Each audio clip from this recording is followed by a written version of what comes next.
એક બાળકની સંવેદના આમાં લખવાની કોશિશ કરી હતી. હો મારે તારલાની માફક ચમકવું છે, ઓ મારે તારલાની માફક ચમકવું છે, મારે જાવું છે ચાંદાના દેશમાં, હો મમ્મી પપ્પાની જાલીને આંગળી, હો મારે જાવું છે ઓલા પરદેશમાં. મીડિયાની સામે પહેલી વાર બાળગીત ગાઈ રહ્યો છું. એ પણ આ પોડકાસ્ટની મજા છે. અને આ બાળગીત કમ્પોઝ મેં કર્યું અને ગાયું મેં ઘણા બધા ગીતો લખ્યા. એમાંનું એક ગીત આ હતું. હજી એક ગીત મને યાદ આવે, મમ્મી મમ્મી મારે સ્પાઈડરમેન થઈ જાવું છે, સ્પાઈડરમેન થઈ આખી દુનિયા જોવા જવું છે, મમ્મી મમ્મી મારે સ્પાઈડરમેન થઈ જાવું. તો આજના છોકરાઓ શું વિચારે છે એ વિચારતા વિચારતા એ મારું એક પુસ્તક છે મામાનું ઘર કેટલે.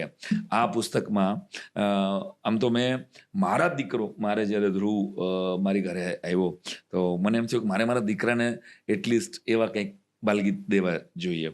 એટલે મેં એમાં લખેલું છે, એકાદ તને એની ફીલ કરાવું. મેં એમાં કીધું છે કે આજના બાળકની હાલત શું છે, તો આ નિશાળે દીધા છે ડામ, ભણવાના ચક્કરે ભૂલવાડી દીધા છે રમવાની રમતુંના નામ. સેથકનું, કાઠિયાવાડમાં હેથક કહેવાય જાજે બધા, હેથકનું લેશન ને ટેસ્ટુની ફેશન ને ઉપરથી ટ્યુશનના ફંદા, બગડેલા અક્ષર ને ટીચરના લેક્ચર ને દફતર છે સ્ટ્રેચર પર બંધા.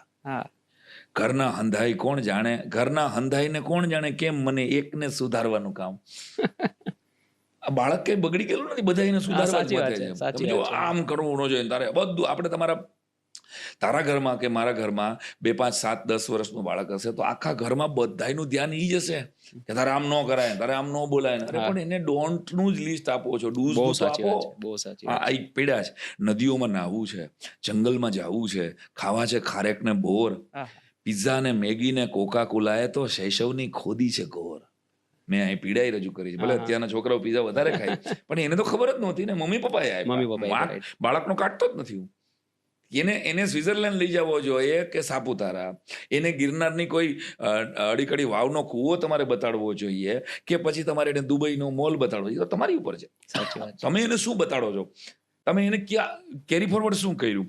પીઝા ને મેગી ને કોકા કોલાએ તો શૈશવની ખોદી છે ઘોર, મમ્મીની આળસને લીધે આ જંક ફૂડ ખાવા પડ્યા છે તમામ. અહીં એક બાળકની વેદના છે. પ્રાર્થનાઓ કરવામાં ઈશ્વર ક્યાં કોઈ દી ભાષાની કવિતાઓ માંગે. બાળક કહે ગણિત અને વિજ્ઞાનના સૂત્રો ન આવડે તો ક્યાં કોઈની ભાઈબંધી ભાંગે. વરસાદનો નિબંધ ના આવડે તોય કેવો એ મારી પર વરસે છે રામ. આ નિશાળ દીધા છે ડામ, દફતર ઉપાડવામાં વાહો રહી જાય છે, સપનાઓ ક્યાંથી ઉપાડું.